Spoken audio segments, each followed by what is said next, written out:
ਆਮੀਨ ਕਹਿਣਾ ਗੁਨਾਹ ਹੈ? ਹਾਂਜੀ ਗੁਨਾਹ ਹੈ। ਦੱਸੋ ਕਿੱਥੇ ਲਿਖਿਆ ਹੈ? ਉਹ ਰਾਤ ਨੂੰ ਦੱਸਾਂਗੇ। ਤੇਰੀ ਮਸਜਿਦ ਨਹੀਂ ਹੈਗੀ, ਨਾ ਇੱਥੇ ਰੋਲਾ ਪੈਣਾ, ਠੀਕ ਹੈ। ਤੇਰੀ ਵਜ੍ਹਾ ਤੋਂ ਸਾਡੀ ਮਸਜਿਦ ਦੇ ਨਮਾਜ਼ੀ ਖਰਾਬ ਹੁੰਦੇ ਆ, ਕਿਤਨਾ ਫੈਲਦਾ। ਸਾਡੇ ਪਿੱਛੇ ਨਮਾਜ਼ਾਂ ਪੜ੍ਹੀ ਜਾਂਦੇ ਆ, ਨਾਲੇ ਤੁਸੀਂ ਮੁਸਲਮਾਨ ਹੋ, ਤੁਹਾਡੇ ਪਿੱਛੇ ਤਾਂ ਪੜ੍ਹਨੀ ਨਮਾਜ਼। ਤੇ ਫਿਰ ਤਨਕੀਦ ਨਹੀਂ ਕਰੀਦੀ ਸਾਡੀ ਕੀ ਜ਼ਰੂਰਤ? ਤੁਸੀਂ ਵੀ ਬਹਿਸ ਨਾ ਕਰ ਤੂੰ ਬਸ ਇਹ ਕੰਮ ਕਿਹਾ ਨਾ ਮਨਾ ਕਰ ਤੂੰ ਇਹ ਕੰਮ ਨਹੀਂ ਇੱਥੇ ਕਰਨਾ, ਬਸ ਗੱਲ ਖਤਮ ਹੈ ਸਾਡੀ। ਲੇਕਿਨ ਅਗਰ ਅੱਗੋਂ ਤੋਂ ਕਿਸੇ ਨੇ ਨਹੀਂ ਕੀਤਾ, ਆਪਣਾ ਜ਼ਿੰਮੇਦਾਰ ਖੁਦ ਹੋਏਗਾ। ਅਗਰ ਤੁਸੀਂ ਚੁੱਪ ਕਰੋ, ਇਹ ਕਰ ਦਿੰਦੇ ਆਪੀ। ਹੁਣ ਇਹਨਾਂ ਦੇ ਨਹੀਂ ਨਾ, ਇਹ ਆਪੀ ਕਰਨਗੇ ਇਹਨਾਂ ਨੂੰ।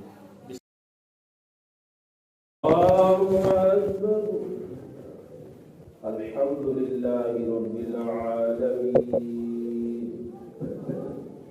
अर्रहमानिर रहीम मालिकि यौमिद्दीन इय्याका नअबुदु व इय्याका नस्तईन इहदिनस सिरातल मुस्तकीम सिरातल लज़ीना अन'अमता अलैहिम गैरिल मग़दूबि अलैहिम वलद्दाल्लीन।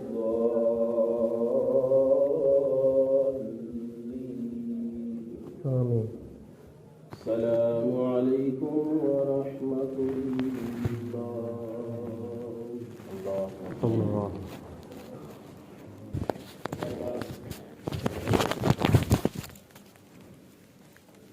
हाँ जी, मेरे को इतना बड़ा मोबाइल है जेडी वीडियो बनानी है ना, जेडे डीएसपी ਨੂੰ ਦੇਣੀ ਹੈ, ਤਾਂ ਮੇਰੇ ਕੋਲ ਵੀ ਹੈਗਾ। ਤੂੰ ਮੁੜਨਾ ਕਿ ਨਹੀਂ ਮੁੜਨਾ, ਬਸ ਇੰਨੀ ਗੱਲ ਦੱਸ ਦੇ। मैं तो की करन गलत? ਤੂੰ ਇਹ ਤੇ ਸਾਡੀ ਨਮਾਜ਼ ਖਰਾਬ ਕਰਦਾ। ਪੁੱਛੋ ਨਮਾਜ਼ ਦੀਆਂ। ਮੈਂ ਇਮਾਮ, ਮੈਂ ਕਹਿੰਦੇ ਆ ਬਾਕੀਆਂ ਦੀ ਕਿਹੜੀ ਨਮਾਜ਼ ਖਰਾਬ ਤੇਰੀ ਹੋਣੀ? ਮਸਜਿਦ ਉਹ ਸਨਤ ਸਿੰਘ ਫਾਟਕ ਤੇ ਸਮੇਂ ਲੱਗੀ ਹੈ। ਨਹੀਂ, ਇਹ ਮੁਸਲਮਾਨ ਦੀ ਮਸਜਿਦ। ਉੱਥੇ ਜਾਇਆ ਕਰ, ਸਮੇਂ ਲੱਗੀ। ਇਹ ਤਾਂ ਮੁਸਲਮਾਨ ਦੀ ਮਸਜਿਦ। ਤੇਰੀ ਮਸਜਿਦ ਨਹੀਂ ਹੈਗੀ, ਨਾ ਇੱਥੇ ਰੋਲਾ ਪੈਣਾ, ਠੀਕ ਹੈ। ਤੇਰੀ ਵਜ੍ਹਾ ਤੋਂ ਸਾਡੀ ਮਸਜਿਦ ਦੇ ਨਮਾਜ਼ੀ ਖਰਾਬ ਹੁੰਦੇ ਆ, ਕਿਤਨਾ ਫੈਲਦਾ। ਠੀਕ। ਇੱਥੇ ਨਾ ਯਾਰੁੱਲਾ ਦੀ ਸਦਾ ਹੁੰਦੀ ਹੈ। ਅਸੀਂ ਅਹਿਲ ਹਦੀਸ ਦੀ ਮਸਜਿਦ 'ਚ ਜਾਈਏ ਤਾਂ ਅਸੀਂ ਕਲਮਾ ਸ਼ਰੀਫ ਉੱਚੀ ਪੜ੍ਹੀਏ ਤੇ ਕੰਨੋਂ ਫੜ ਕੇ ਬਾਹਰ ਕੱਢ ਦਿੰਦੇ ਆ। ਕਿੰਨੇ ਕਿਹਾ ਮੈਂ ਅਹਿਲ ਹਦੀਸ? ਹਾਂਜੀ, ਮੈਂ ਤੇ ਅਹਿਲ ਹਦੀਸ ਆਇਆ। ਅੱਲਾ ਦਾ ਸ਼ੁਕਰ ਹੈ ਮੈਂ ਭਾਬੀ ਨਹੀਂ ਅੱਗੇ ਦੱਸ। ਕੰਮ ਤੇ ਸਾਰੇ ਭਾਬੀਆਂ ਲੈ ਮੈਂ ਫਿਰਕਿਆਂ ਤੇ ਲਾਨਤ ਭੇਜਣਾ। ਅਸੀਂ ਭਾਬੀ ਆਈ ਤੁਸੀਂ ਰਫਾਈ ਜਾਣ ਇਹ ਕੰਮ ਕਿਹੜੇ ਕਰਦਾ ਫਿਰਕੇ ਵਾਲੇ? ਜੇ ਇੱਕ ਕੰਮ ਤੋਂ ਮਾਮ ਰੋਕਦਾ ਇਹ ਬਾਰ-ਬਾਰ ਮਨਾ ਕਰ, ਸਿਰਫ ਇਹ ਕਿਤਨਾ ਪਿਲਾਣਾ ਚਾਹ ਰਿਹਾ। ਦੇਖੋ ਨਾ, ਤੁਸੀਂ ਵੀ ਬਹਿਸ ਨਾ ਕਰ ਤੂੰ ਬਸ ਇਹ ਕੰਮ ਕਿਹਾ ਨਾ ਮਨਾ ਕਰ ਤੂੰ ਇਹ ਕੰਮ ਨਹੀਂ ਇੱਥੇ ਕਰਨਾ, ਬਸ ਗੱਲ ਖਤਮ ਹੈ ਸਾਡੀ। ਨਮਾਜ਼ ਤੁਸੀਂ ਦੇਖੋ, ਤੁਹਾਨੂੰ ਖੱਲਲ ਆਇਆ ਤੁਹਾਡੀ ਨਮਾਜ਼ 'ਚ?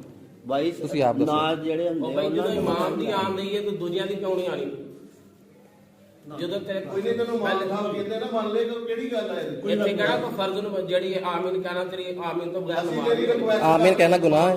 ਹਾਂਜੀ ਗੁਨਾਹ ਹੈ। ਦੱਸੋ ਕਿੱਥੇ ਲਿਖਿਆ ਹੈ? ਉਹ ਰਾਤ ਨੂੰ ਦੱਸਾਂਗੇ। ਤੁਸੀਂ ਕਿਤਾਬ ਦਿਖਾਓ। ਜਿਹੜੇ ਆਮੀਨ ਕਹਿੰਦੇ ਨਾ, ਯਾਰ ਗੱਲ ਸੁਣ, ਉੱਥੇ ਜਾ ਤੂੰ ਕੇ ਲਿਖੇ ਵੇਖਣਾ ਤੈਨੂੰ ਯਾਰ ਕਹਿੰਦੇ ਅਮਰ ਦੇ ਖੈਬਰ ਉੱਥੇ ਚਲ ਜਾਗਾ, ਸਾਰੇ ਸਾਰੇ ਤੇ ਨਾਲ ਨਾਲ ਉੱਤੇ ਕਹਿੰਦੇ ਨਾ ਭਾਈ ਇਮਾਮ ਦੀ ਗੱਲ ਮੰਨ ਲੈ ਬਸ। ਇਹ ਮੰਨਦੇ ਹੀ ਨਹੀਂ। ਜਾਂ ਉਹਨਾਂ ਕਿਸੇ ਨਮਾਜ਼ ਨਾ ਪੜ੍ਹ, ਉਹਨਾਂ ਦੀ ਗੱਲ ਨਹੀਂ ਮੰਨਣੀ। ਜੇ ਗੱਲ ਹੀ ਨਹੀਂ ਮੰਨਦਾ ਮੇਰੀ। ਇੱਕ ਮਿੰਟ ਇਹ ਮੇਰਾ ਭਰਾ ਮੈਨੂੰ ਕਹਿੰਦਾ ਸੀ, ਕਹਿੰਦਾ ਕਿ ਯਹੂਦੀਆਂ ਦਾ ਤਰੀਕਾ ਹੈ। ਹਾਂ ਭਾਜੀ, ਇਹ ਵੀ ਸੇਮ ਤਰੀਕਾ ਇਹਦਾ ਹੈ। ਹਾਂ ਭਾਜੀ, ਹਾਂ ਭਾਜੀ, ਇਹਨੂੰ ਬਾਰ-ਬਾਰ ਪਿਆਰ ਨਾਲ ਹੀ ਮਨਾ ਕੀਤਾ ਹਾਂ ਭਾਜੀ। ਹੈ। ਆਸਿਫ ਭਾਈ ਨੇ ਸਾਡੇ ਇੱਥੇ ਸ਼ਬੀਰ ਭਾਈ, ਇੱਕ ਮਿੰਟ, ਆਸਿਫ ਭਾਈ ਸਾਡੀ ਮਸਜਿਦ ਦੀ ਕਮੇਟੀ ਨੇ, ਉਹਨਾਂ ਨੇ ਜੁਮੇ ਤੇ ਐਲਾਨ ਕੀਤਾ ਸੀ ਕੋਈ ਬੰਦਾ ਇਹੋ ਜਿਹੇ ਕੰਮ ਨਾ ਕਰੇ, ਨਮਾਜ਼ ਪੜ੍ਹੇ। ਸਾਰੇ ਭਾਬੀ ਆ ਕੇ ਪੜ੍ਹਨ, ਸਾਨੂੰ ਕੋਈ ਇਤਰਾਜ਼ ਨਹੀਂ। ਲੇਕਿਨ ਅਗਰ ਅੱਗੋਂ ਤੋਂ ਕਿਸੇ ਨੇ ਨਹੀਂ ਕੀਤਾ, ਆਪਣਾ ਜ਼ਿੰਮੇਦਾਰ ਖੁਦ ਹੋਏਗਾ। ਜਿਹੜਾ ਮਰਜ਼ੀ ਪੜ੍ਹੇ, ਕੋਈ ਸਾਨੂੰ ਕੋਈ ਇਤਰਾਜ਼ ਨਹੀਂ। ਅੰਦਾਜ਼ ਚ ਲੈ ਕੇ ਪੜ੍ਹੀ ਜਾਣਗੇ। ਹਾਂ ਬੜੀ ਜਾਨ ਬਿਲਕੁਲ ਹਾਂ ਸਾਨੂੰ ਭਾਜੀ, ਕੋਈ ਇਤਰਾਜ਼ ਇੱਥੇ ਆਂਦੇ ਨੇ ਡੈਡੀ ਵਾਲੇ ਸਾਰਾ ਨਾਲ ਕੋਈ ਹੱਜ ਹੈ। ਪੰਜ ਵਕਤ ਦੀ ਨਮਾਜ਼ ਇੱਥੇ ਪੜ੍ਹਦੇ, ਅਸੀਂ ਕੁਛ ਕਿਹਾ ਸਕੂਲ ਨਾਲ ਆਂਦੇ ਆਪਣੀ ਨਮਾਜ਼ ਪੜ੍ਹੇ ਟੁਰ ਕੇ ਸਾਨੂੰ ਕੁਛ ਹਾਂ ਭਾਜੀ, ਇੱਕ ਮਿੰਟ। ਇਹ ਜਦੋਂ ਆਉਂਦਾ ਮਗਰ ਟਾਈਮ ਆਸਫ ਭਾਈ ਨੇ ਫੋਨ ਕੀਤਾ, ਕਹਿੰਦਾ ਮੈਂ ਅੱਜ ਰਾਤ ਆ ਰਿਹਾ, ਕੱਲ ਸਵੇਰੇ ਗੱਲ ਹੋਈ ਹੈ। ਮੁਸ਼ਕਿਲ ਹੋ ਗਈ। ਕੱਲ ਖਤਮ ਹੋ ਗਈ। ਹਾਂ ਭਾਜੀ, ਇੱਕ ਮਿੰਟ। ਠੀਕ, ਤੁਸੀਂ ਮਜ਼ਾਕ ਪਰ ਤੁਸੀਂ ਵੱਡੇ ਹੋ। ਹਾਂਜੀ ਤੁਸੀਂ ਦੱਸੋ। नबी पाक अलैहिस्सलातु वस्सलाम ने फरमाया अल उलमाओ वरासतुल अंबिया, उलमाए कराम अंबिया ਦੀ ਵਿਰਾਸਤ ਆ। ਤੁਸੀਂ ਇਹਨਾਂ ਦੇ ਪਿੱਛੇ ਨਮਾਜ਼ ਪੜ੍ਹੀ ਆ, ਤਨਕੀਦ ਕਰਨ ਦੇ ਆਇਆ। ਮੈਂ ਤੁਹਾਡੀ ਤਨਕੀਦ ਕੀਤੀ, ਮੈਂ ਚੁੱਪ ਕਰਕੇ ਉੱਠ ਕੇ ਚਲਾ ਗਿਆ।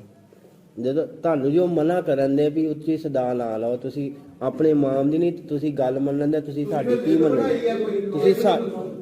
ਤੁਸੀਂ ਸਾਡੀ ਕੀ ਮੰਨਣੀ? ਤੁਸੀਂ ਆਪਣੇ ਇਮਾਮ ਦੀ ਨਹੀਂ ਮੰਨਣ ਦੀ, ਨਾਲੇ ਉਹਨਾਂ ਦੇ ਪਿੱਛੇ ਨੀਅਤ ਕਰਨ ਦੇ ਜੋ। ਸਾਡੇ ਪਿੱਛੇ ਨਮਾਜ਼ਾਂ ਪੜ੍ਹੀ ਜਾਂਦੇ ਆ, ਨਾਲੇ ਤੁਸੀਂ ਮੁਸਲਮਾਨ ਹੋ, ਤੁਹਾਡੇ ਪਿੱਛੇ ਤਾਂ ਪੜ੍ਹਨੀ ਨਮਾਜ਼। ਤੇ ਫਿਰ ਤਨਕੀਦ ਨਹੀਂ ਕਰੀਦੀ।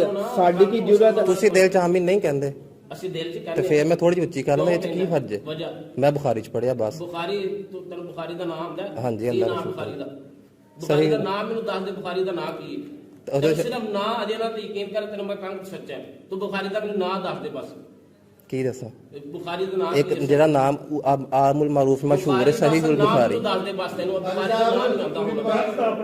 ਐਂਦਾ ਨਹੀਂ ਕਰੇਗਾ ਤੂੰ ਕਿਹੜਾ ਨਹੀਂ ਮਿਹਰਬਾਨੀ ਇੱਕ ਬੰਦੇ ਨੂੰ ਬੁਖਾਰੀ ਪੜੀ ਉਹ ਬੁਖਾਰੀ ਦਾ ਨਾਮ ਨਹੀਂ ਆਉਂਦਾ ਤੈਨੂੰ ਬੁਖਾਰੀ ਪੜੀ ਤੁਸੀਂ ਬੈਠ ਸਕਦੇ ਹੋ ਆਪ ਤੁਸੀਂ ਨਾ ਬਹਿਸ ਕਰੋ ਦੁਆ ਅਸੀਂ ਕੋਈ ਦੋ ਸਾਈਡਾਂ ਨਾਲ ਬਸ ਕੀ ਮੰਨੇ ਦੇਖੋ ਅਗਰ ਤੁਸੀਂ ਚੁੱਪ ਕਰੋ ਇਹ ਕਰ ਦਿੰਦੇ ਆਪੀ ਹੁਣ ਇਹਨਾਂ ਦੇ ਨਹੀਂ ਮੈਂ ਇਹ ਆਪੀ ਕਰਨਗੇ ਇਹਨਾਂ ਨੂੰ